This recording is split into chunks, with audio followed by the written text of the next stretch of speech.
இந்த blood கேன்சர்னுடைய impact எப்படி இருக்கும், அந்த தாக்குதல் வந்து எந்த அளவுக்கு இருக்கும்?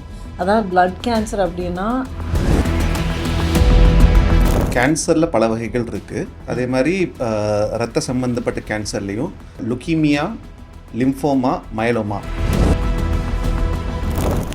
மூணாவது வந்து நைட் ஸ்வெட்ஸ்ன்னு சொல்லுவோம். அதாவது வந்து தூங்கி எழுந்துச்சா வந்து அப்படியே உடம்பு ஃபுல்லாக நனைஞ்சு போன மாதிரி இருக்கும். நோயோட வீரியம் ரொம்ப ஜாஸ்தியாக இருக்கும். ஒரு சில வாரங்களுக்கு முன்னாடி அவங்க நல்லா இருப்பாங்க. திடீர்னு வந்து இப்போ காய்ச்சல், ஜுரம், ஒரே உடம்பு. அடல்ட்ஸை பொறுத்து மட்டும் அவங்க கேன்சர்னு தெரிஞ்சோடனே அப்படியே உலகமே இடிஞ்சு போன மாதிரி ரொம்ப ஒரு டென்ஷனோடு இதில் வருவாங்க. பிளட் கேன்சர்னுடைய லுக்கீமியாவுடைய டயக்னோசிஸில் மிஸ்டயக்னோஸ் பண்ணுறதுக்கு வாய்ப்பு இருக்கா? அது வேற ஒரு நோயாக டயக்னோஸ் பண்ணுறதுக்கு வாய்ப்பு இருக்கா? வியாதி போனதுக்கப்புறமும் அது திரும்ப வந்துருமோன்னு அந்த பயம் மட்டும் அவங்க விட்டு போகவே போகுது. நாங்கள் சொல்கிறதே இதுதான், நீங்கள் பாசிட்டிவாக இருங்க, 3 நேரம் வேலை வேலைக்கு சாப்பிடுங்க, நைட் ஒரு நல்லா ஒரு 6 hours தூங்குங்க. நெருக்கட்டி வருதுன்னா அவங்க உடம்பு நோய் சக்தி நல்லா இருக்குது அப்படின்னு அர்த்தம். பட் அதே இது வந்து உடம்பு ஃபுல்லாக வருது, ரொம்ப பெரிய சைஸாக வருன்னும் போது அது வந்து கேன்சராக இருக்கலாமான்னு. நான் எதுக்காக இதெல்லாம் நான் ஷேர் பண்ணுறேன்னா, ப்ளீஸ் உங்கள் நோயை பார்த்து பயப்படாதீங்க, உங்கள் டாக்டர்ஸை பார்த்து பயப்படாதீங்க, ஹாஸ்பிட்டல்ஸை பார்த்து பயப்படாதீங்க, ட்ரீட்மெண்ட்ஸை நினச்சி பயப்படாதீங்க. நீங்கள் பயப்பட வேண்டியது ஒன்றே ஒன்று, இது எல்லாத்தையும் பார்த்து பயந்து உங்கள் நோயை வந்து நீங்கள் நெக்லெக்ட் பண்ணி அது வந்து ட்ரீட் பண்ண முடியாத அளவுக்கு நீங்கள் விட்டுட்டிங்கன்னா அப்போது நடக்கக்கூடிய ஒரு சுச்சுவேஷனை பார்த்து பயப்படணும்.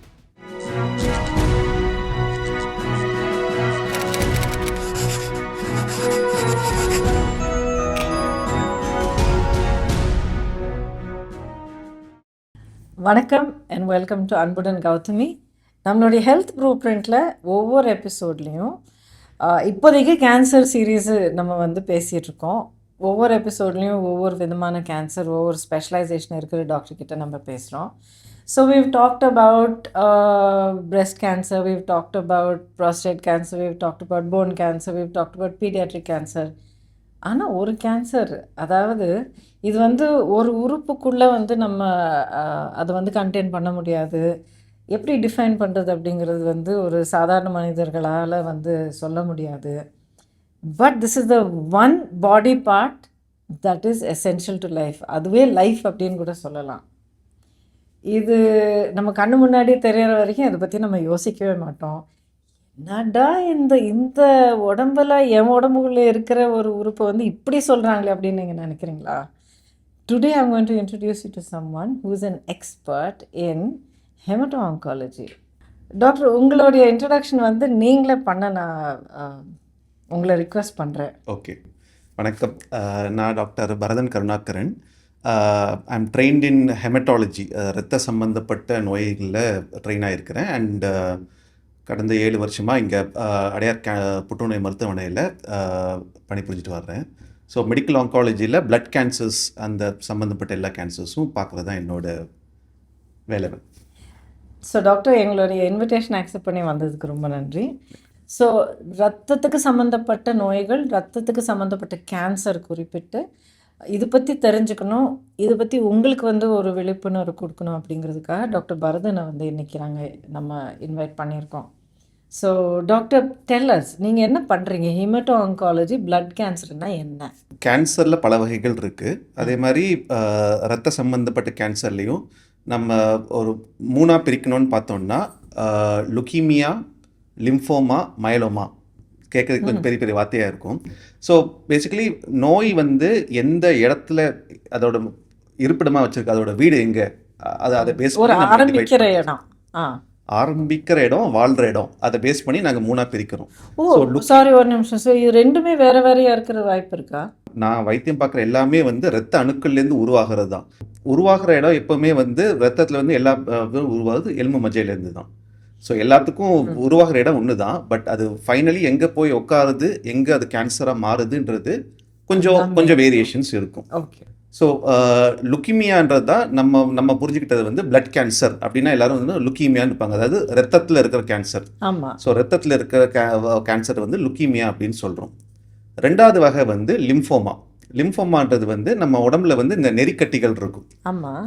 லிம்ஃப் நோட்ஸ்னு சொல்லுவோம். அந்த லிம்ஃப் நோட்ஸில் உருவாகிற கேன்சருக்கு வந்து லிம்ஃபோமா அப்படின்னு பேர் உண்டு. ம். மூணாவது ரகம் வந்து மயலோமா. மயலோமா வந்து எலும்பு மற்றும் சிறுநீரகம், கிட்னி, போன்ஸ் அண்ட் கிட்னிஸை பாதிக்கிறது வந்து மயலோமான்னு சொல்கிறோம். ஸோ அது எந்த இடத்துல மெயினாக அதோட பாதிப்பு இருக்குன்றதை பேஸ் பண்ணி இந்த மூணாக நாங்கள் வந்து பிளட் கேன்சர்ஸை பிரிக்கிறோம். டாக்டர், ஒரு சின்ன இது, இப்போ லிம்ஃபோமா அதாவது லிம்ஃப் நோட்ஸ்குள்ளே உருவாகிற கேன்சர், அண்ட் மயலோமா கிட்னி அண்ட் போன்ஸில் உருவாகிற கேன்சர்ஸ். இது பிளட் கேன்சர் எப்படி ஆகும்? பிளட் கேன்சர்னு ஏன் சொல்கிறோன்னா, அதாவது எப்படின்னா கிட்னியின் மூலம் உருவாகிற கேன்சர் இல்லை அது. ஸோ மயலோமான்றது வந்து அதுவும் எலும்பு மஜ்ஜையில் தான் உருவாகும். அந்த பிளாஸ்மா, எலும்பு மஜ்ஜையிலேருந்து வர பிளாஸ்மா செல்ஸ் இருக்குது. அந்த பிளாஸ்மா செல்ஸ் வந்து கேன்சர் செல்லாக மாறும்போது அது போய் வந்து போன்ஸையும் கிட்னியும் பாதிக்கும். அதான் நீங்கள் சொன்னீங்க, எங்கே உருவாகுது, உருவாகிற இடம் ஒன்றா இருக்கும், அவங்க போய் ஆனால் பாதிப்பு வேறு இடத்துல இருக்கும். ஸோ எல்லாத்துக்குமே உருவாகிற இடம் எலும்பு மஜ்ஜை தான், பட் அது பாதிக்கிற இடம் வேறையாக இருக்கும். அதுக்கேற்ற மாதிரி அதுக்கு வந்து வேறு பேர் வைக்கிறோம் நாங்கள் அதுக்கு. சரி, இப்போது இந்த பிளட் கேன்சர்னுடைய இம்பேக்ட் எப்படி இருக்கும், அந்த தாக்குதல் வந்து எந்த அளவுக்கு இருக்கும்? அதாவது பிளட் கேன்சர் அப்படின்னா ஒரு காலத்தில் நீங்கள் பார்த்தீங்கன்னா இதுக்கான பொறுப்பு நாங்கள் சினிமாக்காரங்களுடைய ஒரு ரெப்ரசன்டேட்டிவாக நான் பொறுப்பேற்றுக்கிறேன். எத்தனையோ படங்களை நானும் வளர காலத்தில் ஒரு கேரக்டர் வந்து இருமுவாங்க, கர்ச்சீஃபில் வந்து ரத்தத்தை காட்டுவாங்க, அதுக்கப்புறம் அடுத்த ஒரு 6 சீனு இல்லை படம் கடைசியில் வந்து அவங்க வந்து தவறி போயிடுவாங்க.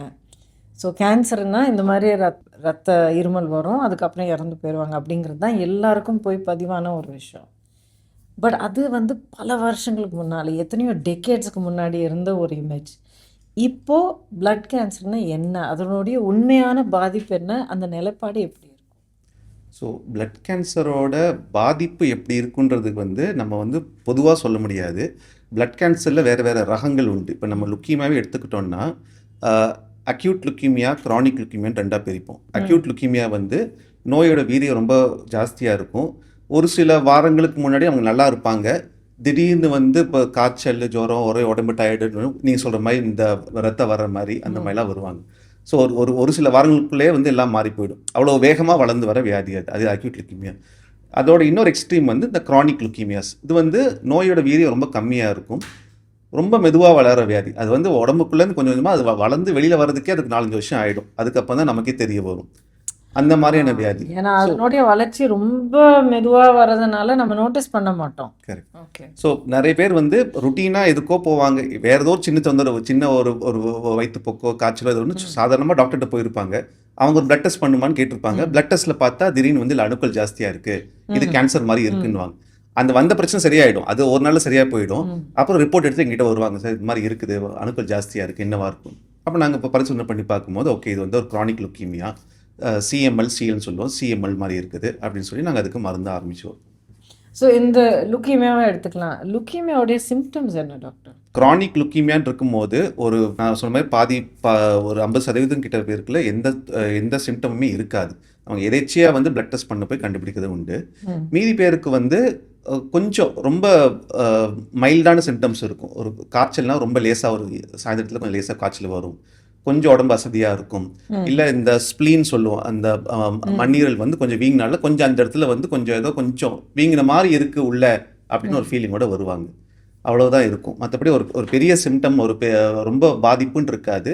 அவங்க நார்மலாக நடந்து வருவாங்க, நாங்கள் டெஸ்ட்லாம் பண்ணி இது பண்ணுவோம், அந்த மாதிரி இருக்கும். டாக்டர், இப்போ இந்த பிளட் கேன்சர்னுடைய லுக்கீமியாவுடைய டயக்னோசிஸில் மிஸ்டயக்னாஸ் பண்ணுறதுக்கு வாய்ப்பு இருக்கா? அதாவது சிம்டம்ஸ் எல்லாத்தையும் பார்த்துட்டு டெஸ்ட்டு பண்ணிவிட்டு அது வேறு ஒரு நோயாக டயக்னோஸ் பண்ணுறதுக்கு வாய்ப்பு இருக்கா? அதாவது இந்த சிம்டம்ஸ்க்கும் இன்னும் பல நோய்களுடைய சிம்டம்ஸ்க்கும் ஒரு சிமிலாரிட்டி ஏதாவது இருக்கா? நான் கேட்குறதுக்கு காரணம் இருக்குது. வெள்ளணுக்கள் எடுத்துக்கிறோம். வெள்ளணுக்கள் வந்து ஒரு அளவை மீறி போகும்போது அது லுக்கீமியா நம்ம யோசிப்போம். பட் வெள்ளணுக்கள் கூடுதலுக்கு பல காரணங்கள் இருக்குது. நார்மலாக நம்ம உடம்புல ஒரு வெள்ளணுக்கள்ன்றது வந்து நம்ம உடம்போட நோய் எதிர்ப்பு சக்தி சார்ந்த விஷயம். ஸோ ஒரு சாதாரண இன்ஃபெக்ஷன் வந்தால் கூட வெள்ளணுக்களோட அளவு ஜாஸ்தி ஆகலாம். ஸோ அது எல்லாமே கேன்சராக வராது. ஸோ இதெல்லாம் வந்து கரெக்டாக வந்து எது வந்து கேன்சர் எது கேன்சர்னு கண்டுபிடிக்கிறதுக்கு மெயின் ரோல் வந்து பெத்தாலஜிஸ்ட் சொல்லுவோம். அவங்க மைக்ரோஸ்கோப்பில் அந்த ரத்த அணுக்களை வந்து பார்த்து அவங்க கரெக்டாக சொல்லணும். ஸோ டாக்டர் பெத்தாலஜிஸ்ட், எங்கள் ஹெமட்டாலஜிஸ்ட் வந்து பெத்தாலஜிஸ்ட் வந்து எங்களோட ரைட் ஹேண்ட் மாதிரி. அவங்க இல்லைன்னா எங்களுக்கு வந்து நாளே ஓடாது. ஸோ எல்லாமே வந்து அவங்க பார்த்து சொல்லுவாங்க, அவங்க பார்த்து சொல்கிறத பேஸ் பண்ணி நாங்கள் டயக்னோஸ் பண்ணி ட்ரீட்மெண்ட் பண்ணுவோம். So that's how we are. So yes doctor, என்ன விதமான கேன்சர்ஸ் பார்க்குறீங்க? ரெண்டாவது மெயின் விதம் வந்து இந்த லிம்ஃபோமா அப்படின்னு நெருக்கட்டி. ஸோ லிம்ஃபோமான்றது வந்து நம்ம நோய் எதிர்ப்பு சக்தி சார்ந்த விஷயம். இப்போ நமக்கு சின்ன பசங்க சின்ன வயசில் வந்து சளி பிடிச்சா வந்து பார்த்தீங்கன்னா கழுத்தில் வந்து சின்ன சின்ன நெருக்கட்டி வரும். ம் அது நார்மலாக வந்து நெருக்கட்டி வருதுன்னா அவங்க உடம்பு நோய் எதிர்ப்பு சக்தி நல்லா இருக்குது அப்படின்னு அர்த்தம். ம் பட் அதே இது வந்து உடம்பு ஃபுல்லாக வருது, ரொம்ப பெரிய சைஸாக வருன்னும் போது அது வந்து கேன்சராக இருக்கலாமான்னு யோசிப்போம். அப்படி இருக்கும்போது நாங்கள் வந்து ஒரு சத டெஸ்ட் எடுத்து அது லிம்ஃபோமா அப்படின்னு கன்ஃபார்ம் பண்ணுவோம். ஸோ இந்த லிம்ஃபோமா கேன்சரை பொறுத்த மட்டும் பார்த்தீங்கன்னா அதுக்கு ஒரு ஸ்பெஷல் பிளேஸ் இருக்குது கேன்சரில். ஸோ ஜென்ரலி வந்து கேன்சர்னு பேசும்போது ஃபஸ்ட்டு பேஷண்ட் கேட்குற ஃபஸ்ட்டு கேள்வியாக சார் என்ன ஸ்டேஜ் இது அப்படின்னுவாங்க. ஏன்னா அவங்க மனசில் இருக்குன்னா ஓகே ஓ, அது கேட்க ஆரம்பிச்சிருக்காங்களா? ஓ, தட்ஸ் வெரி குட். எல்லாரும் படம் அவ்வளோ பார்த்து அவேர்னஸ் இருக்குன்னு அர்த்தம். கண்டிப்பாக ஓகே, ஐம் கிளாட். எல்லாருக்கும் படம் பார்த்து அந்த இது ஃபஸ்ட்டு அவங்க கேட்குற கேள்வியே ஸ்டேஜ் என்ன ஸ்டேஜ் சொல்லுங்கள் வைத்தியம் இருக்கான்னு சொல்லுவாங்க. சினிமாவில் எங்கள் படங்களில் வந்து ஃபைனல் ஸ்டேஜ் மட்டும் தான் சொல்லுவாங்க. ஸ்டேஜ் 1 ஸ்டேஜ் 2 அந்த அவேர்னஸ்லாம் கொடுக்கும். அதெல்லாம் இருக்காது. ஒரு சில கேன்சர்ஸ் இருக்குது ஸ்டேஜ் 4 இருந்தால் இதுக்கு வந்து ஒரு கேன்சர் மூலமாக குணப்படுத்த முடியாது. ஸோ ஸ்டேஜ் 4னா வந்து ரொம்ப மோசமான கேன்சரு, அதுக்கு அந்த அளவுக்கு ட்ரீட்மெண்ட் பண்ண முடியாது அப்படிலாம் சொல்லுவோம். லிம்ஃபோமா பொறுத்த மட்டும் வியாதி எப்படின்னா ரொம்ப சமத்தான ஒரு வியாதி. நீங்கள் மருந்து கொஞ்சம் லைட்டாக மருந்து கொடுத்தாவே அந்த நெறிக்கட்டிலாம் கரைய ஆரம்பிச்சிடும். ஸோ பேஷண்ட் வரும்போது ரொம்ப கண்டிஷன் ரொம்ப மோசமாக வருவாங்க. அப்படி ஜுரம் அடிச்சுட்டே இருக்கும், வாய் கசப்பாக இருக்கும், அவங்களால சாப்பிட முடியாது, அவங்களால சில நேரம் எழுந்துச்சு உட்கார கூட முடியாது, அவ்வளோ டயர்டாக இருப்பாங்க. படுத்து படிக்க வரவங்க சுத்தமாக ஒரு 4 நாள் சாப்பிட்டே இருக்க மாட்டாங்க. வெறும் கஞ்சி கூழ் மட்டும் ஏதோ வீட்டில் கொஞ்சம் கொஞ்சம் கரைச்சி கொடுத்துட்ருப்பாங்க, சாப்பிட்டுருப்பாங்க. எங்கிட்ட வருவாங்க, நாங்கள் பார்ப்போம் ஓகே கண்டிஷன் ரொம்ப மோசமாக இருக்குன்னா உடனே நாங்கள் ஆப்வியஸ்லி கீமோ ஆரம்பிக்க மாட்டோம். நாங்கள் கீமோலே ஒரு சின்ன டோஸ் ஒரு 5% டோஸ் தான் இருக்கும். சின்ன டோஸ் ப்ரீ ஃபேஸ்ன்னு சொல்லுவோம். நாங்கள் ப்ரீ ஃபேஸ் போடுவோம், போட்டு சாயந்தரம் போட்டிருப்போம். அடுத்த நாள் காலையில் பேஷண்ட் எழுந்து ஜம்முன்னு உட்காந்துருப்பாங்க, ஃபுல் எனர்ஜியோடு இருப்பாங்க, நல்ல பசி எடுக்கும் அவங்களுக்கு, நல்லா சாப்பிட்டுட்டு இருப்பாங்க உட்காந்து. ஸோ அதுக்கு அந்த ஒரு 12 மணி நேரத்துலேயே அவங்களுக்கு வந்து எங்கள் மேலே நம்பிக்கை வந்துடும். இந்த டாக்டர் நல்ல டாக்டர் மாயாஜானம் பண்ணுறாரு, இப்படி வந்தேன் 12 மணி நேரத்தில் எழுந்து உட்கார வச்சுட்டாரு, என்ன சாப்பிட வச்சுட்டாருன்னு. ஸோ அதுலேயே அவங்களுக்கு ஒரு கான்ஃபிடன்ஸ் இருக்கும் and they will be able to face the next step of chemotherapy. ஏன்னா இது வந்து அடுத்தடுத்த ட்ரீட்மெண்ட் எடுத்துக்கிறதுக்கான ஒரு தெம்பு கொடுக்கக்கூடிய ஒரு விஷயம். கரெக்ட். அதான் சொல்ல இந்த பாயிண்ட் என்னன்னா, ஸோ லிம்ஃபோமா பொறுத்த மட்டும் நாங்கள் ஸ்டேஜ்ன்ற வார்த்தையை நாங்கள் பேசவே மாட்டோம். அவங்களே கேட்பாங்க இல்லை சார் என்ன ஸ்டேஜ் சொல்லுங்கள். நான் சொன்னேன் எந்த ஸ்டேஜாக இருந்தாலும் அதே வைத்தியம் தான், நாங்கள் கொடுக்குற மருந்து எந்த ஸ்டேஜாலும் போய் கரைக்கும். எங்களால் ஸ்டேஜ் 4 குணப்படுத்த முடியும், ஸ்டேஜ் 1 குணப்படுத்த முடியும். ஸோ அந்த சொன்னோடனே அவங்களுக்கு அந்த ஒரு கான்ஃபிடன்ஸ் கிடைக்கும் அவங்களுக்கு. ஃபேன்டாஸ்டிக். இன்னொரு கேள்வி ஒன்று இப்போ தோணுது.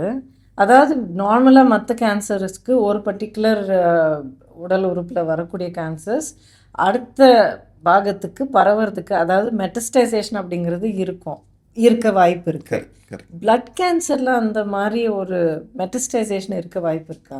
ஸோ அதனால தான் நாங்கள் சொல்கிறாங்க ஸ்டேஜை பற்றி பேசுவோம். ஏன்னா பிளட் கேன்சர் பொறுத்த மட்டும் ரத்தம்ன்றது வந்து நம்ம உடம்பு ஃபுல்லாக ஊறிட்டு இருக்குது. ஆமாம். ஸோ அதுக்கு வந்து பவுண்டரியே கிடையாது, அதுக்கு ஸ்டேஜே கிடையாது. அதுக்கு இப்போ உடம்புல எங்கெல்லாம் நெருக்கட்டி இருக்கோ அங்கெல்லாம் போய் உட்காரும். இல்லை பிளட்னா பிளட் ஓவர் போகும். ஸோ அதில் வந்து அதுக்கு அந்த மெட்டாஸ்டசிஸ் இங்கேருந்து அங்கே பரவும் அந்த கான்செப்ட் வந்து பிளட் கேன்சர் பொறுத்த மட்டும் கிடையாது. பிளட் கேன்சர் பொறுத்த மட்டும் உடம்புல ஒரு பகுதியில் இருக்குன்னா அது உடம்பு ஃபுல்லாகவே இருக்குன்னு தான் அர்த்தம். நாங்கள் அதுக்கேற்ற மாதிரி நாங்கள் வைத்தியம் கொடுத்து அதை சரி பண்ணுவோம். எனக்கு வந்து டாக்டர் பரதன் பேசுகிற விதம் எனக்கு ரொம்ப பிடிச்சிருக்கு.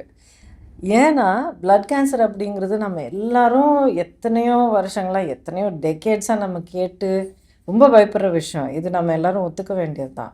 ஆனால் அவர் பேசுகிறது அவ்வளோ கேஷுவலாக, அட் த சேம் டைம் ஒரு ரெஸ்பெக்ட் கொடுத்து ஒரு கான்ஃபிடென்ஸ் கொடுக்குற மாதிரி அவர் பேசுகிறார் பாருங்க. I really appreciated doctor so much. Child leukaemia and adult leukaemia என்ன ஏதாவது வித்தியாசம் இருக்கா? அது வந்து ப்ரெசென்ட் பண்ணுற விதத்தில் ஏதாவது வித்தியாசம் இருக்கா? இல்லை டயக்னோசிஸில் ஏதாவது டிஃப்ரென்ஸ் இருக்கா? ட்ரீட்மெண்ட்டில் என்ன வித்தியாசம் இருக்கும்? குழந்தைகளை பொறுத்த மட்டும் நான் வந்து பேசிக்கலி அடல்ட் லுக்கீமியா பார்க்குறவங்க தான், பெரிய 18 வயசுக்கு மேலே இருக்கவங்கள பார்க்குறது தான். குழந்தைங்களுக்கு பொறுத்த மட்டும் இந்த லுக்கீமியாஸில் வந்து இந்த நாங்கள் சொன்ன மாதிரி இந்த க்ரானிக் லுக்கீமியா சொன்னோம் இல்லையா, அது வந்து யூஸ்வலி பெரியவங்களில் வர வியாதி தான். ஸோ குழந்தைங்களில் அது ரொம்ப கம்மி. இந்த நான் மைலோமான்னு சொன்ன அந்த எலும்பை கிட்னி பாதிக்கிறதும் குழந்தைங்கள ரொம்ப கம்மி. குழந்தைங்க வர கேன்சர்ஸில் அக்யூட் லுக்கீமியா ரொம்ப காமனான கேன்சர். இந்த ஏஎல்எல் அப்படின்னு சொல்லுவாங்க, அக்யூட் லுக்கீமியா, அதுதான் வந்து மோஸ்ட் காமன் கேன்சராக இருக்கும். அடல்ட்ஸை பொறுத்த மட்டும் எல்லா விதமான கேன்சர்ஸுமே வரும். அண்ட் ட்ரீட்மெண்ட்டை பொறுத்தவரையும் நிறைய வித்தியாசங்கள் இருக்குது. ஒரு குழந்தையோட உடம்போட வைத்தியம் தாங்கிக்கிற சக்தி வேறு மாதிரி இருக்கும், அடல்ட்ஸோட சக்தி வேறு மாதிரி இருக்கும். இவங்களுக்கு சில குணாதிசயங்கள் இருக்கும், அவங்க சில குணாதிசயங்கள் இருக்கும். அடல்ட்ஸில் வந்து கூட வந்து இன்னும் பல வியாதிகள் சேர்ந்து இருக்கும். சர்க்கரை வியாதி இருக்கும், ரத்த கொதிப்பு இருக்கும், ஹார்ட் ப்ராப்ளம் இருக்கும். ஸோ நாங்களாம் சேர்த்து நாங்கள் அதை கனெக்ட் பண்ணி வைத்தியம். குழந்தைங்களுக்கு யூஸ்வலாக வந்தால் ஒரு வியாதி தான் இருக்கும், அதுக்கு மட்டும் அவங்க வைத்தியம் பார்க்கணும். பட் ஸோ அது நல்லா அந்த தாங்கிக்கக்கூடிய சக்தி கூட இருக்கும் அப்படின்னு தாங்கக்கூட சக்தி கூட இருக்குன்னு சொல்லுவாங்க. குழந்தை வந்து அது வளர வயசுனால நம்ம கீமோ போட்டு அந்த உடம்பு டேமேஜ் ஆனாலும் அவங்க வளர வளர அந்த அந்த டேமேஜ் வந்து வெளியில் வர்றதுக்கான சக்தி அவங்களுக்கு இருக்கும். நம்மளாம் ஆல்ரெடி வளர்ந்துட்டனால அந்த அந்த அந்த சக்தி நமக்கு அடல்ட்ஸுக்கு கொஞ்சம் கம்மியாக இருக்கும். அப்புறம் நான் இன்னொரு விஷயம் நான் கேட்டு தெரிஞ்சுக்கிட்ட பிறகு ஆக்சுவலி எனக்கு ரொம்ப ஒரு மன நிம்மதி கொடுத்தது என்னென்னா, குழந்தைங்களுக்கு லுக்கீமியா இந்த அக்யூட் லுக்கீமியா வந்த பிறகு கூட அவங்க ட்ரீட்மெண்ட் எடுத்துக்கிட்டாங்கன்னா, அதுவும் ஏர்லி ஸ்டேஜஸில் எடுத்தாங்கன்னா 100% குணமாக்குறதுக்கு அத்தனை வாய்ப்புகள் இருக்குது அப்படிங்கிறது ரொம்ப ஒரு ஹோப் கொடுக்கக்கூடிய விஷயம். ஒரு அக்யூட் லெவலுக்கு பொறுத்த மட்டும் ஃபுல் ட்ரீட்மெண்ட் அவங்க கரெக்டாக எடுக்கிறாங்கன்ற பட்சத்தில் 90% மேலே குணமாகிறதுக்கான வாய்ப்புகள் இருக்குது. ஆக்சுவலி இந்த கனெக்ஷனில் நான் ஒரு விஷயம் உங்ககிட்ட ஷேர் பண்ண விரும்புகிறேன். ரீசெண்டாக ஒரு இடத்துக்கு போயிருந்தேன் ஷூட்டிங்க்கு. ஒரு சின்ன ஊர் ஷூட்டிங் போயிருந்த இடத்துல ஒருத்தர் வந்து, அம்மா எப்படி இருக்கீங்க அப்படின்னு சொல்லி ரொம்ப பாசமாக பேசிகிட்டு இருக்காரு. ரொம்ப பெரிய வயசுலாம் கிடையாது, ஹார்ட்லி 30-40 இயர்ஸ் இருக்கும் அவருக்கு. நல்லா இருக்கேன் தம்பி, எப்படி இருக்கீங்க என்னன்னு கேட்கும்போது, உங்களை பார்த்து எனக்கு ரொம்ப சந்தோஷமாக இருக்குது, ரொம்ப நாளைக்கு அப்புறம் பார்க்குறேன் அப்படின்னாரு. எங்கே தம்பி எங்கே சந்திச்சோன்னு கேட்டதுக்கு, நீங்கள் ஒரு ஆஸ்பத்திரிக்கு வரும்போது என் குழந்தைய நீங்கள் பார்த்து ட்ரீட்மெண்ட் நடக்கும்போது நீங்கள் கூட வந்து உட்காந்து என் பாப்பா கூட விளையாடி என் ஒய்ஃபுக்கு நீங்கள் வந்து ஆறுதல் சொல்லிட்டு போயிருக்கீங்க, நீங்கள் அப்போ எடுத்த ஃபோட்டோஸ்லாம் என்கிட்ட இருக்குது அப்படின்னாரு. எனக்கு உடனே ஞாபகம் வந்துடுச்சு. ஏன்னா ஒரு போன் மேரோ டிரான்ஸ்பிளான்ட் யூனிட்டுக்கு தான் போயிருந்தேன். போய் பல குழந்தைங்களோட பார்த்துட்டு ஒவ்வொரு குழந்தையோடய கொஞ்சம் நேரம் ஸ்பெண்ட் பண்ணி கொஞ்சம் விளையாடியும் பேரண்ட்ஸுக்கு கொஞ்சம் ஒரு தைரியம் சொல்லி அந்த இது அப்பப்போ பண்ணுற மாதிரியே ஒரு தடவை நான் போயிருந்தேன். அண்ட் அந்த இடமா அந்த ஹாஸ்பிட்டலாக அன்னைக்கு பண்ணதா அப்படின்னு கேட்டப்போ அவரும் சந்தோஷப்பட்டார், ஞாபகம் இருக்குன்னு. அப்போது கேட்டேன், கொஞ்சம் தயக்கத்தோடு தான் கேட்டேன், இப்போ பாப்பாவுக்கு எப்படி இருக்குது அப்படின்னு கேட்டதுக்கு, நல்லா இருக்காமா அப்படின்னா. எனக்கு மனசு அவ்வளோ சந்தோஷப்பட்டுருச்சு. நல்லா இருக்கா, இப்போ ஸ்கூல் ஆரம்பிச்சிட்டா, எல்லாம் டெய்லி நார்மல் லைஃப் எல்லாம் சுற்றி விளையாடிட்டுருக்கா, ஓடிட்டுருக்கா, நல்லா படிக்கிறா, அம்மா கூட சண்டை போடுறா, சந்தோஷமாக இருக்காமா அப்படின்னு சொன்னது எனக்கு அவ்வளோ சந்தோஷமாக இருந்தது. ஸோ சைல்ட்ஹுட் கேன்சர்ஸ் ப்ராப்பரான டைமில் கண்டுபிடிச்சி ப்ராப்பரான ட்ரீட்மெண்ட் கொடுத்தா இந்த மாதிரி ஃபுல்லாக க்யூர் பண்ணி அந்த குழந்தைங்களுக்கு ஒரு நிறைவான வாழ்க்கை கொடுக்க முடியும் அப்படிங்கிறது உறுதியோடு என்னுடைய அனுபவத்தில் உங்களுக்கு சொல்ல முடியும். And doctors here to say the same thing. So please don't give up hope, keep fighting. இன்னொரு விஷயம் என்ன மேம், அந்த மைண்ட் செட் அவங்க எப்படி அதை பார்க்குறாங்கிறது முக்கியமாக இருக்குது. அடல்ட்ஸை பொறுத்த மட்டும் அவங்க கேன்சர்னு தெரிஞ்சோடனே அப்படியே உலகமே இடிஞ்சு போன மாதிரி ரொம்ப ஒரு டென்ஷனோடு இதில் வருவாங்க. ஸோ ஆஸ் அ அடல்ட் என்னோட வேலையே அவங்க அந்த டென்ஷனை குறைக்கிறது, கொஞ்சம் நகைச்சுவை யூஸ் பண்ணி அவங்க லைட்டன் பண்ணுறது இருக்கும். குழந்தைங்களுக்கு நம்ம எதுவுமே பண்ண தேவையில்லை. அவங்களுக்கு அந்த எதை பற்றின கவலையும் அவங்களுக்கு இருக்காது. ஸோ நம்ம எப்போவுமே வந்து நம்ம மூளைக்கும் நம்ம உடம்புக்கும் ஒரு லிங்க் இருந்துகிட்டே இருக்கும். அந்த நம்ம பாசிட்டிவாக யோசிக்கிறோன்னா வியாதி நல்லா ஆகிறதுக்கு சான்சஸ் எப்போவுமே ஜாஸ்தியாக இருக்குது. அண்ட் எஸ்பெஷலி நீங்கள் ஆளுங்களாம் வந்து அவங்கள பார்க்கும்போது that even the parents will also get அந்த பூஸ்ட் கிடைக்கும். ஏன்னா அது கண்டிப்பாக இருக்கிற பயமும் வலி வேதனை அது எல்லாமே வந்து பேரண்ட்டோடைய மனசில் தான் இருக்கும். அண்ட் டாக்டர் சொன்ன இன்னொரு ரொம்ப முக்கியமான விஷயம், மைண்டுக்கும் பாடிக்கும் கனெக்ஷன் இருக்குது அப்படிங்கிறது 100% கரெக்ட். நீங்கள் பாசிட்டிவாக யோசிக்கிறது, ஆஹாஹா சிரிக்கிறது, இந்த லாஃப்டர் தெரப்பி அதெல்லாம் வெறும் செயல்கள் மட்டும் இல்லை. நீங்கள் பாசிட்டிவாக யோசிக்கும்போது உங்கள் பாடியில் பாசிட்டிவான ஹார்மோன்ஸ் உருவாகும். அந்த பாசிட்டிவ் ஹார்மோன்ஸ் உங்கள் ஒவ்வொரு பாடி பார்ட்டுக்கு போயிட்டு அங்கே இருக்கிற ஒரு எதிர்ப்பு சக்தியை வந்து பலப்படுத்தும். So you think positive and you think in a productive way. உங்கள் பாடி கூட அதே மாதிரி கேட்கும், அதே மாதிரி வேலை செய்யும், ஃபைட் பண்ணும். I've seen that. எங்களை லிம்ஃபோமா பேஷண்ட்ஸில் வந்து அது நல்ல விஷயந்தான். பட் அது ரொம்ப இதாகிடும். எப்படின்னா நாங்கள் வைத்தியம் பார்க்கறதுல ஒரு 70-75% அட்லீஸ்ட் குணமாகிடுவாங்க. ஆனால் குணமானதுக்கப்புறமா அவங்க ஒவ்வொரு வாட்டி நாங்கள் வந்து ஒரு 3 மாதத்துக்கு ஒரு செக்கப் கூப்பிடுவோம். அவங்க ஒரு வாட்டி வரும்போது டாக்டர் என்ன சொல்லுவார், எனக்கு வேறு திரும்பன்னு சொல்லுவோம். அந்த ஒரு என்னை பார்க்க வரணுன்னாவே ஒரு 4 நாள் தூங்க மாட்டாங்க, ஒரு பயத்திலே வருவாங்க. வர்றவங்களை கொஞ்சம் சிரித்து பேசி வழி அனுப்ப தான் எங்கள் வேலையே. மற்றபடி நாங்களும் செக்அப் பண்ணி நல்லா இருக்கீங்கம்மான்னு சொல்லுவோம். அந்த நல்லா இருக்கீங்கன்னு சொன்னால் தான் அவங்க வந்து மனசில் ஒரே வரும். அது வரைக்கும் பக்கு டாக்டர் பார்க்குற ஏதோ வந்து ஒரு எவனை பார்க்க வர மாதிரி யோசிச்சுட்டு வருவாங்க. ஒன்றும் இல்லைம்மான்னு சொல்லி அனுப்பிச்சோன்னா அவங்க ஒரு ரிலாக்ஸ்டாக போவாங்க அவங்க. ஸோ அந்த வியாதி போனதுக்கப்புறமும் அது திரும்ப வந்துருமோன்னு அந்த பயம் மட்டும் அவங்க விட்டு போகவே போகுது. நாங்கள் சொல்கிறதே இதுதான், நீங்கள் பாசிட்டிவாக இருங்க, 3 நேரம் வேலை வேலைக்கு சாப்பிடுங்க, நைட்டு ஒரு நல்லா ஒரு 6 ஹவர்ஸ் தூங்குங்க, மற்றபடி டென்ஷன் இல்லாமல் இருங்க. நீங்கள் நீங்கள் உங்கள் உடம்பை நீங்கள் பார்த்துக்கிட்டிங்கன்னா உடம்புக்குள்ள பிரச்சனையை உடம்பு தன்னோட இம்யூனிட்டி தானாக பார்த்துக்கும். நம்ம எதுவுமே பண்ண தேவையில்லை. அண்ட் நாட் ஓன்லி தட், இன்றைக்கி நம்ம கையில் இருக்கிறது இந்த நேரம் நீங்கள் முழுசாக வாழ்ந்தீங்கனாலே போதும். கண்டிப்பாக நாளைக்கு அப்படிங்கிறது அது தானாக வந்து டேக் கேர் பண்ணும். கண்டிப்பாக கண்டிப்பாக. என் டாக்டர் வந்து எப்போவுமே எனக்கு சொல்லுவாங்க, என்னோடய ட்ரீட்மெண்ட் முடிஞ்ச பிறகு என்னோடய கீமோதெரப்பி ஏரியமைசின் கொடுத்தாங்க. ஸோ அதோடைய சைடு எஃபெக்ட்ஸ் உங்களுக்கு தெரியும். அஃப்கோர்ஸ் 20 years old மெடிசன் அது. கொஞ்சம் எஃபெக்ட்ஸ் எல்லாம் சிவியராக இருந்திருக்கும். அந்த ஹேர் லாஸு, இந்த வாமிட்டிங் அதெல்லாம் நிறைய வரும். எப்படி இருக்குன்னா, அந்த சில மெடிசின்ஸ் எல்லாம் ரெக்கமெண்ட் பண்ணுவாங்க, அந்த நாசியாக்கும் அந்த வாமிட் எடுக்கிறதுக்கு எல்லாத்துக்கும். ஸோ எங்கள் டாக்டர் ஆக்சுவலி ரொம்ப ஜாலியாக இருப்பாங்க. ஒன் ஆஃப் மை டாக்டர்ஸ் என்னென்னா, அந்த மெடிசனுடைய ஆடு பார்த்தாலே பேஷண்ட்ஸ் சில பேருக்கு வந்து அங்கேயே கொமட்டிடுமா, அந்த பாட்டிலோடைய பொம்மை பார்த்தாலே கொமட்டிடுமா உங்களுக்கு. கண்டிப்பாக. ஆனால் நான் எப்படின்னா, அந்த ஹாஸ்பிட்டல் பக்கம் வந்துட்டு போகும்போதெல்லாம் அப்படியே ட்ராப் இன் பண்ணிவிட்டு, டாக்டர் இருக்கீங்களா, ஹாய் எப்படி இருக்கீங்க, சும்மா பார்த்துட்டு போக வந்தேன் அப்படின்னு சொல்லி நான் அந்த மாதிரி பேசிட்டு போவேன். ரொம்ப ஆச்சரியமாக கேட்பாங்க. அதான் செக்கப்புக்கே வரமாட்டாங்க, எங்கள் பேர் கேட்டாலே அவங்களுக்கு வந்து இவ்வளோ ரியாக்ஷன் வரும். நீங்கள் என்ன இப்படி வந்துட்டு போகிறீங்கன்னாங்க. அப்போ தான் எனக்கு புரிஞ்சது இவ்வளோ பயத்தோட டாக்டரை பார்ப்பாங்கன்னு. பிகாஸ் என்னை பொறுத்த வரைக்கும் எனக்கு ஒரு நோய் இருந்தது.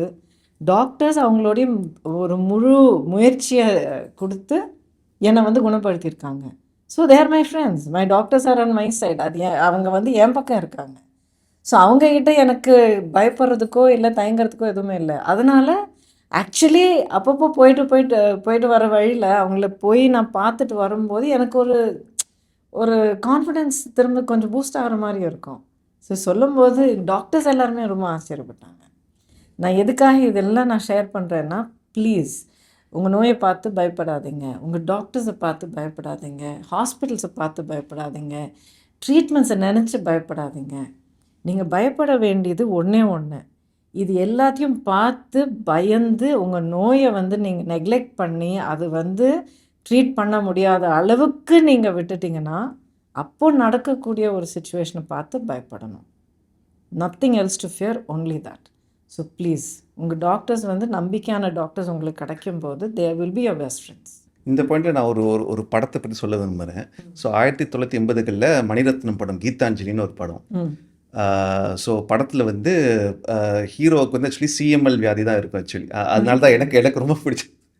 ஸோ அவர் வந்து வைத்தியம் இல்லைன்னு சொல்லி அவர் ஹில் ஸ்டேஷன் போய்ப்பார். அங்கே தான் ஹீரோயின் பார்த்து அவங்களுக்குள்ள இதெல்லாம் வளர்ந்து ஃபைனலி ஓகே நான் வைத்தியம் பண்ண விரும்புகிறேன் அப்படின்னு சொல்லி அமெரிக்காவுக்கு ட்ராவல் பண்ணுவார். அமெரிக்காவுக்கு ட்ராவல் பண்ணி போவார். அண்ட் அதோட கதை முடியுது ஆக்சுவலி. பட் அவர் அதுக்கப்புறம் நடந்தது தான் என்னோட ஃபீல்டே. ஸோ அப்போ வந்து பிகினிங் ஆஃப் 2000s இமேட்டினிப் அப்படின்ற மாத்திரை வருது. தட் வாஸ் லைக் உலகத்தையோட ஃபர்ஸ்ட் டார்கெட்டட் தெரப்பி. நோய் என்ன நோய், அது நோயோட காரணம் என்னன்னு அறிஞ்சு அந்த காரணத்தை மட்டும் கரெக்டாக டார்கெட் பண்ணுற அந்த டேப்லெட் உருவாச்சு.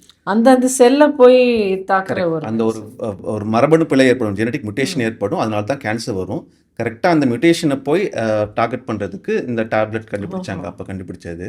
ஸோ இமேட்டின் மாத்திரை டைம்ஸ் மேகசினில் வந்து த கோல்டன் புல்லட் அப்படின்னு அது வந்து இந்த மனுஷங்களோட ஃபோட்டோ தான் போடுவாங்க. அந்த மாத்திரையை போட்டு டைம்ஸ் மேகசினில் அந்த காலத்தில் வந்திருக்குது. அந்த மாதிரி டார்கெட்டட் தெரப்பிலாம் வந்ததுக்கப்புறமா எல்லாமே மாறி போச்சு. அது வரைக்கும் அந்த ஹீரோ வந்து ட்ரீட்மெண்ட்டே இல்லை. அந்த படம் எடுத்த காலகட்டத்தில் சிஎம்எல் வந்து ஒரு குணப்படுத்த முடியாத வியாதி. இப்போ வந்து சிஎம்எல் வந்து பார்த்திங்கன்னா சர்க்கரை வியாதி மாதிரி இருக்கும். ஸோ மாத்திரை கண்டினியூஸாக போடணும், அதில் இது கிடையாது. பட் அவங்க மாத்திரை போடுவாங்க, ஒரு வருஷத்தில் ஒரு 3 முறை தான் வந்து எங்களை பார்த்துட்டு போவாங்க. நாங்கள் செக்அப் பண்ணி பிளட்லாம் நல்லா இருக்குன்னு சொல்லி மாத்திரை எழுதி கொடுத்துருவோம், அவ்வளோதான். மற்றபடி they will have a normal life. அவங்களுக்கு வந்து கேன்சர் பேஷண்ட்னு யாராலையும் கண்டுபிடிக்க முடியாது. டெய்லி வந்து ஒரே ஒரு மாத்திரை மட்டும் போடணும், அவ்வளோதான். But otherwise normal life. எங்ககிட்ட 25 வருஷம் 30 வருஷம் வந்து ஃபாலோஅப்பில் இருக்க பேஷண்ட்ஸ்லாம் சக்ஸஸ்ஃபுல்லாக இருக்காங்க. எல்லோரும் வந்து கல்யாணத்துக்கு வந்து பத்திரிக்கை கொடுப்பாங்க, குழந்தை பிறந்தா ஸ்வீட் வந்து கொடுப்பாங்க. ஸோ வந்து நாங்கள் ஒரு ஃபேமிலி மெம்பராக ஆகிடுவோம் அவங்களுக்கு. பிகாஸ் அவங்கள பார்த்து யாரும் கேன்சர் சொல்ல மாட்டாங்க. ஸோ வந்து வருவாங்க, ஓபிக்கு வருவாங்க, நாங்களும் அவங்க கதை பேசுவோம், வீட்டில் என்ன பண்ணேன் என்ன சமையல் இவ்வளோ பேசிட்டு அவங்க மாத்திரை வாங்கிட்டு கிளம்பி போவாங்க. இப்படி தான் இருக்கும். ஸோ சந்தோஷமாக இருக்குது, கேட்க என்கரேஜிங்காக இருக்குது, தைரியம் கொடுக்கக்கூடிய விஷயம். இப்போது இந்த பிளட் கேன்சர்ஸ் அப்படிங்கிறது பெரும்பாலும் ப்ரோடாக உருவாகிறதுக்கான ஒரு காரணங்கள் ஏதாவது இருக்குமா, ஒரு ட்ரிகர் ஃபேக்டர்ஸ் ஏதாவது இருக்குமா? ஸோ கேன்சரில் நிறைய கேன்சருக்கு வந்து ட்ரிகர் ஃபேக்டர்ஸ் கண்டுபிடிக்கப்பட்டிருக்கு. இப்போ சிகரெட் பிடிச்சா தம் அடித்தா வந்து லங் கேன்சர் வரும் அப்படின்னு சொல்கிறோம். அது மாதிரி ஸ்பெசிஃபிக் ட்ரிகர் ஃபேக்டர்ஸ் இருக்குது. அது ஃபேக்ட்டு சிகரெட் பிடிச்சா லங் கேன்சர் வருங்கிறது ப்ரூவ் பண்ணப்பட்டது. பட் பிளட் கேன்சரை பொறுத்த மட்டும் அந்த மாதிரி ஒரு காரணம் கிடையாது. ஏன்னா பேஷண்ட்லாம் ஃபஸ்ட்டு கேள்வி ஸ்டேஜ் என்ன, செகண்ட் கேள்வி இது எனக்கு இதனால வந்துச்சு அப்படின்வாங்க. நான் வந்து சொல்லுவேன், இதுக்கு எதுவும் காரணம் எதுவும் இல்லைம்மா, லட்சத்தில் ஒருத்தருக்கு வரும்னு எழுதியிருக்குது, உன் தலையிடத்தில் இதாம்மா எழுதியிருக்கு, இப்படி தான் நான் எக்ஸ்பிளைன் பண்ணுவேன். அதுக்கு ஒரு ஸ்பெசிஃபிக் காரணம்னு கிடையாது. ஒரு கெட்ட பழக்கத்தினாலேயோ இல்லை நம்ம சாப்பிட்ட உணவுனாலேயோ அப்படின்னு கிடையாது. ரொம்ப ரேரான ஒரு கேன்சர், பட் அது ஏன் வருதுன்னு இன்னும் ஒரு ஸ்பெசிஃபிக் காரணம் கிடையாது. ஓகே, ஸோ நான் இந்த தப்பு பண்ணதுனால எனக்கு அந்த மாதிரி வந்திருக்கு அப்படிங்கிறது. ஏன்னா இப்போ கேன்சர் பேஷண்ட் வரும்போது எப்பவுமே அது யோசிச்சிட்டே வருவாங்க, நான் என்ன தப்பு பண்ணேன் எனக்கே வந்துச்சு அப்படின்னு நினைப்பாங்க. நான் என்ன சொல்லுவேன்னா, நீங்கள் வந்துச்சு, கடவுள் உனக்கு வைத்தியம் பண்ணி குணப்படுத்தக்கூடிய வியாதியாக கொடுத்துருக்காரு, கடவுளுக்கு நன்றி கொடுத்து நீ வைத்தியத்தை ஆரம்பிமா. எத்தனையோ வியாதிகளோட எல்லாரும் கஷ்டப்படுறாங்க. ஒரு டயபெட்டிஸு, ஒரு அதுவே எவ்வளோ பெரிய நோய், உடம்பு ஃபுல்லாக ஒரு நொறுங்கி போடுற ஒரு நோய். என்ன சிம்டம்ஸ்க்கு நம்ம வந்து கவனமாக இருக்கணும் பிளட் கேன்சரை பொறுத்த வரைக்கும்? இந்த 3 பிளட் கேன்சர்ஸும் நீங்கள் சொன்னதில் என்ன சிம்டம்ஸ் நம்ம வந்து அலர்ட்டாக இருக்கணும், குழந்தைங்களுக்கும் அடல்ட்ஸ்க்கும்? ஜுரம்ன்றது வந்து நார்மலாக வரதில்லா இருக்கும். பட் அதே ஜுரம் வந்து தொடர்ந்து இருந்துகிட்டே இருக்குது, ஒரு 10 நாள் 15 நாள் தொடர்ந்து ஜுரம் இருக்குதுன்னா கண்டிப்பாக வந்து உள்ளுக்குள்ளே ஏதாவது ப்ராப்ளம் இருக்குது, நம்ம கண்டிப்பாக டெஸ்ட் பண்ணி பார்க்கணும். அது ஒன்று சொல்லுவேன் மெயினாக. ரெண்டாவது வந்து எடை குறைஞ்சி போகிறது. நம்ம ஏதாவது யூஸ்வலாக சில பேர் கொஞ்சம் 1 கிலோ 2 கிலோ குறைவோம், பட் அதே இது உடம்புல வந்து 10% குறைஞ்சி போகுது, 7 கிலோ இல்லை 10 கிலோ அது மாதிரி குறையிறீங்க அப்படின்னா கண்டிப்பாக ஏதோ பிரச்சனை இருக்குது, அது என்னன்னு பார்க்கணும் அப்படின்னு சொல்லுவோம். மூணாவது வந்து நைட் ஸ்வெட்ஸ்ன்னு சொல்லுவோம். அதாவது வந்து தூங்கி எழுந்துச்சா வந்து அப்படியே உடம்பு ஃபுல்லாக நனைஞ்சு போன மாதிரி இருக்கும், அவ்வளவு வேர்வை இருக்கும். ஸோ அது வந்து ஒரு இம்பார்ட்டன்ட் சிம்டமாக சொல்லுவோம். ஓ, தட் இஸ் இன்ட்ரெஸ்டிங். அது எதனால நடக்கும் டாக்டர்? ஸோ இந்த வேர்வைக்கும் அந்த பிளட் கேன்சருக்கு என்ன சம்பந்தம்? இல்லை, ஸோ பேசிக்கலி பிளட் கேன்சர்ன்றது வந்து நம்ம இம்யூனிட்டி சார்ந்த விஷயம், நோய் சார்ந்த விஷயம்னால அது வந்து அந்த உள்ளுக்குள்ளே இருந்த கெமிக்கல் ரியாக்ஷன்னால அவங்களுக்கு வந்து ஸ்வெட்டிங் ஜாஸ்தியாக வரும். ஸோ நார்மலாக வந்து நம்ம வந்து உடம்பு ரொம்ப ஹீட்டான ஸ்வெட்டிங் வரும், அது வந்து உள்ளுக்குள்ளே நடக்கிற அந்த மாற்றங்கள்னாலே அந்த அந்த அந்த ஸ்வெட்டிங் ஏற்படும். ஓகே, ஸோ அதை வந்து முக்கியமாக சொல்லுவோம். இன்னொன்று, நான் ஆல்ரெடி லிம்ஃபோமான்னு சொன்னதுனால, லிம்ஃபோமான்றது வந்து நெறிக்கட்டி வந்து ரொம்ப பெருசாக இருக்குது. ஸோ நெறிக்கட்டி நம்ம செக் பண்ணக்கூடிய இடம் வந்து கழுத்தில் தொட்டு பார்க்கலாம், அக்கில் தொட்டு பார்க்கலாம், இல்லை இடுப்பு பகுதியில் தொட்டு பார்க்கலாம். ஸோ நான் யூஸ்வலாக என்ன பேஷண்ட் சொல்கிறதுனா, நீங்கள் குளிக்கும் போது ட்ரீட்மெண்ட் முடிச்சு சொல்லுவோம், குளிக்கும் போது நீங்களே செக் பண்ணிக்கோங்க, ஒரு வாட்டி பார்த்துட்டிங்களா உங்களுக்கே தெரியாதா இருக்கான்னு. ஸோ அந்த மாதிரி நெறிக்கட்டி வந்து ரொம்ப காலமாக இருக்குது, இல்லை ரொம்ப வேகமாக வளர்ந்து வருது அப்படின்னா இந்த மாதிரியா இருக்கும்போது நம்ம பிளட் கேன்சராக இருக்குமோ அப்படின்னு ஒரு செக்அப் பண்ணிக்கிறது நல்லது. பிளட் கேன்சரை வேற ஒரு நோயாக டயக்னோஸ் பண்ணக்கூடிய வாய்ப்பு இருக்கு? லைக் இதுக்கும் அதுக்கும் கன்ஃபியூஸ் பண்ணக்கூடிய வாய்ப்பு கண்டிப்பாக நிறைய இருக்கு மேம். இந்த லிம்ஃபோமா பொறுத்த மட்டும் இப்போ நம்ம நாட்டை பொறுத்த மட்டும் வியாதிகளே ரொம்ப காமனான வியாதினா இந்த இன்ஃபெக்ஷன்ஸில் வந்து பார்த்தீங்கன்னா டிபி. ஸோ இந்த டிபி நோயிலே வந்து பார்த்தீங்கன்னா இதே மாதிரி நெறிக்கட்டி இது. ஸோ நீங்கள் வந்து ஒரு நெறிக்கட்டியோட போறீங்கன்னா, ஒரு ஜென்ரல் ஃபிசிஷியன் டாக்டர்கிட்ட போனீங்கன்னா அவங்க ஃபஸ்ட்டு யோசிக்கிறது டிபியாக இருக்குன்னு தான் யோசிப்பாங்க. யாரும் லிம்ஃபோமான்றது வந்து ரொம்ப ரொம்ப ரேரான ஒரு விஷயம். ஸோ அது மாதிரி எங்கிட்ட வர நிறைய பேஷண்ட் வந்து சரியாக டிபின்றது வந்து ஆக்சுவலி இப்போ அரசாங்கத்தை பொறுத்த மட்டும் ரூல்ஸ் ரொம்ப ஸ்ட்ரிக்டாக இருக்காங்க. டிபின்னு கரெக்டாக ஊர்ஜிதப்படுத்திட்டு தான் நீங்கள் வந்து வைத்தியம் ஆரம்பிக்கணும் அப்படின்னு ரூல்ஸ் இருக்குது. பட் நிறைய சில நேரம் எதாவது டெஸ்ட் எடுப்பாங்க, இது டிபி மாதிரி இருக்குன்னு டிபி மாற்ற ஆரம்பிச்சுட்ருவாங்க. ஒரு 3 மாதம் கழிச்சு இது சரியாகலையே குணமாகலையே நினைக்கும் போது தான் வேறு ஏதாவது இருக்குமான்னு சொல்லிட்டு அதுக்கப்புறமா எங்ககிட்ட வருவாங்க. ஸோ அதனால என்னென்னா கொஞ்சம் அட்வான்ஸ் ஆகிறதுக்கு வாய்ப்புகள் இருக்குது. ஸோ 3 மாதம் டிபி மாத்திரை சாப்பிட்டு அதுக்கப்புறம் குணமாகலை அப்படிங்கிறத விட முன்னாடியே அதுக்கு முன்னாடியே நம்ம கொஞ்சம் ஒரு கவனமாக பார்த்து கேன்சருக்கான ஒரு செக்அப் பண்ணிக்கிறது நல்லது. ஸோ ஒன்றும் இல்லை, டிபி வந்து கரெக்டான டெஸ்ட் பண்ணி அது கன்ஃபார்ம் பண்ணிவிட்டு ட்ரீட்மெண்ட் ஆரம்பிச்சோன்னு எந்த இதுவும் இல்லை. அது கொஞ்சம் எல்லோரும் பார்த்து இது பண்ணணும், அவ்வளோதான். எனக்கு நல்லா தெரிஞ்ச ஒருத்தர் ஃபேமிலி ஃப்ரெண்ட், அந்த அனுபவம் வந்து உங்ககிட்ட ஷேர் பண்ணலாமா? கண்டிப்பாக. அவர் வந்து வயசானவர் தான், ஆல்மோஸ்ட் 70 years old. அவர் ரொம்ப நாளாக முதுகில் வலி இருக்குது, ஒரு குறிப்பிட்ட இடத்துல ரொம்ப ஸ்பெசிஃபிக்கான இடத்துல வலி இருக்குன்னு எப்போவுமே சொல்லுவார். முதுகெல்லாம் ரொம்ப வலிக்குது அப்படின்னு சொல்லுவார். இருமல் வருது, இருமினா வலிக்குதுன்னாரு. இது எப்படின்னா தாங்க முடியாத ஒரு வலி, ரொம்ப ஷார்ப்பான வலி அப்படின்னு சொல்லி சொன்னார். ஹாஸ்பிட்டலுக்கு போனார், எல்லாம் டெஸ்ட் எல்லாம் பண்ணாங்க. அதுக்கப்புறம் அங்கே எதாவது கட்டி இருக்குமா அந்த மாதிரி எல்லாம் யோசிச்சாங்க. அந்த எல்லாம் டெஸ்ட் பண்ணாங்க. இல்லைன்னு சொல்லிட்டு கடைசியாக ஒரு பிரெத்லெஸ்ஸஸ் எல்லாம் வருது, செஸ்ட்டில் ஒரு வலி எல்லாம் வருது அப்படின்னு சொல்லிட்டு அவருக்கு ஹார்ட் ப்ராப்ளம் இருக்குன்ட்டு பைபாஸ் பண்ணிட்டாங்க. ஆனால் பைபாஸ் பண்ணி வீட்டுக்கு வந்த 2வது இல்லை 3வது மாதத்தில் அவர் இறந்து போயிட்டார். And the reason for that was leukaemia. Okay.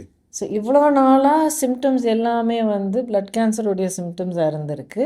ஆனால் டாக்டர் வந்து மற்ற டெஸ்ட் எல்லாம் பார்க்கும்போது ஒரு ஹார்ட் ப்ராப்ளமாக டயக்னோஸ் பண்ணி அதுக்கான ட்ரீட்மெண்ட் பண்ணியிருக்காரு. இது பட் சைட் பை சைடு இந்த பிளட் கேன்சர் அப்படி வளர்ந்துக்கிட்டே இருந்தது. ஒரு கட்டத்தில் அதை ஓவர்டேக் பண்ணி அது வந்து அவருடைய உயிரை பறிச்சுட்டு போயிடுச்சு. என்னென்னா பிளட் கேன்சர் வந்து ரொம்ப ஒரு ரேரான ஒரு கண்டிஷன். ஒரு 1000 பேர் இல்லை 10,000 பேருக்கு நீங்கள் சொல்கிற பிரச்சனை இருக்குன்னா அதில் ஒருத்தரில் 2 பேருக்கு தான் அது வந்து ஆக்சுவலி பிளட் கேன்சராக இருக்கும். ஸோ டாக்டர் வந்து பண்ணும்போது அவங்களால காமன் டெஸ்ட்லாம் பண்ணுவாங்க. பட் நீங்கள் சொல்கிற மாதிரி சில நேரம் வந்து அதுக்குரிய ஸ்பெசிஃபிக்கான டெஸ்ட் பண்ணலைன்னா மிஸ் ஆகிறதுக்கு வாய்ப்புகள் இருக்குது. ஆனால் இந்த மாதிரி பிளட் கேன்சருடைய அந்த சிம்டம்ஸு இந்த ஹார்ட் ப்ராப்ளமுடைய சிம்டம்ஸ் மாதிரி இருக்கிறது வாய்ப்பு இருக்கா? இல்லை. ஸோ நமக்கு வயசாக நம்ம வந்து ஒரு 40 வயசில் 50 வயசில் இருக்கிற சிம்டம்ஸ் வந்து வயசானவங்களுக்கு வந்து கொஞ்சம் அது வந்து வேறு மாதிரி இருக்கும். ஸோ நீங்கள் சொல்லும் போது 70 வயசில் ஒருத்தவங்களுக்கு வந்து போன் பெயின்னா நம்ம ஃபஸ்ட்டு யூஸ் பண்ண ஆஸ்டியோபோரோசிஸ். ஏன்னா வந்து வயசாக அவங்க போன்ஸ்லாம் வீக்காக இருக்கும். ஸோ போன்ஸ் வீக் ஆகி அதனால தான் வலி இருக்குமான்னு தான் எல்லாமே முதல்ல யோசிப்போம். அது கேன்சர்ன்றது வந்து ஃபஸ்ட்டு யோசிக்க மாட்டோம்.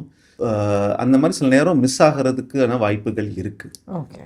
கரெக்டான டாக்டர்கிட்ட போயிடும் கண்டுபிடிப்பாங்க. பட் சில நேரம் கண்டுபிடிக்காமல் போகப்படும். இப்போ what I want to ask is, இப்போது அவேர்னஸ் ஒரு அளவுக்கு மக்கள் மத்தியில் வந்திருக்கு. கண்டிப்பாக. அண்ட் அவ்வளோ பயம் இல்லை. But at the same time ignorance இன்னும் நிறைய இருக்குது, தெரியாத விஷயங்கள் இருக்குது.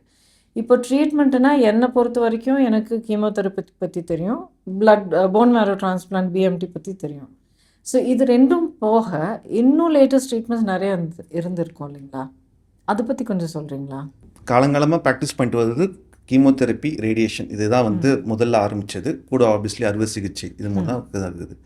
லேட்டஸ்ட்டாக ஆனது வந்து முதல்ல வந்து இம்யூனோதெரப்பி.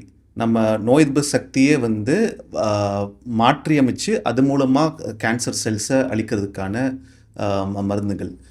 முதல்ல வந்து ரிட்டுக்ஸ்மேப், அதுக்கப்புறம் இப்போ நிவோலுமேப்னு நிறைய மருந்து வந்துருக்குது. ஸோ நம்ம உடம்பு நோய் சக்தி வந்து யூஸ்வலி வந்து ஒருத்தவங்களுக்கு கேன்சர் வந்துருச்சுன்னா அந்த உடம்புக்கும் அவங்களுக்கும் ஒரு செட்டிங் ஏற்பட்டு போராட்டம் நடக்காதுன்னு சொல்ல வரேன்.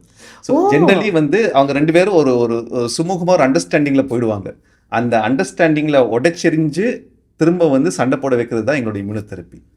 ஓஹோ! ஸோ அப்படின்னா இந்த எதிர்ப்பு சக்தி கொடுக்கக்கூடிய அந்த செல்ஸை, கேன்சர் செல்ஸை வந்து பரவாயில்ல நம்ம 2 பேரும் ஃப்ரெண்ட்ஸு ஒரே பக்கம் இருக்கும் ரொம்ப காலமாக இருக்கும்போது அவங்க ஒருத்தருக்கு ஒருத்தர் வந்து ஒரு புரிதலில் போயிட்டு இருப்பாங்க. அந்த புரிதலை உடைச்செறிஞ்சு இதுதான் இம்யூனோதெரப்பி அப்படின்னு சொல்கிறோம். Okay okay. இதுலேயே வந்து இப்போ லேட்டஸ்ட்டாக வந்து பார்த்தீங்கன்னா கார் டி செல் தெரப்பி அப்படின்னு சொல்கிறோம். ஆமாம்.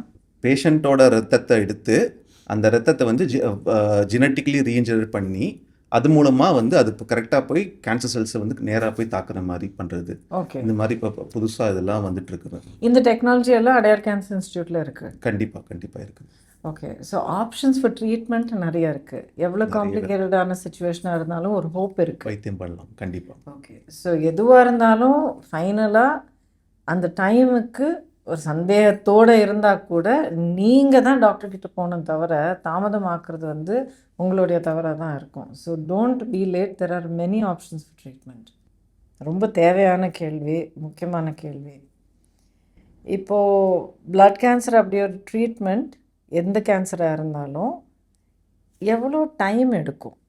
லைக் அது நீண்ட கால ட்ரீட்மெண்ட்டா இல்லை ஒரு குறிப்பிட்ட காலத்துக்குள்ளே முடியுமா? எவ்வளோ டைம் எடுக்கும் அந்த ட்ரீட்மெண்ட் கோர்ஸ் முடிக்கிறதுக்கு? புரியுது. இந்த கேள்விக்கு ஒரு பதில் கொடுக்கறது கஷ்டம். ஏன்னா வந்து ஒவ்வொரு கேன்சரும் ஒரு விதமாக இருக்கும். இப்போ அக்யூட் லுக்கீமியா எடுத்துக்கிட்டிங்கன்னா, ஏஎல்எல்ன்ற வியாதி வந்து பார்த்திங்கன்னா நாங்கள் என்ன சொல்லுவோம்னா அது வந்து கொஞ்சம் வீரியம் ஜாஸ்தியாக உள்ள விதம் சொன்ன மாதிரி. ஸோ அதுக்கு வந்து கொஞ்சம் ஹெவி கீமோதெரப்பி அப்படின்னு ஒரு முதல் கட்டம் கொடுப்போம். அது மட்டுமே ஒரு 6 மாதம் 8 மாதம் இருக்கும். அதுக்கப்புறமா மாத்திரைகள் இன்னும் 2 வருஷம். ஸோ வந்து ஒரு 2.5 வருஷம் போகும் அந்த ட்ரீட்மெண்ட். அதில் முதல் 6 வருஷம் தான் கொஞ்சம் 6 மாதம் கொஞ்சம் ஹாஸ்பிட்டல் சுற்றி வந்துட்டு இருப்பாங்க. அதுக்கப்புறமா அவங்க பழைய வாழ்க்கைக்கு போக ஆரம்பிச்சிருவாங்க.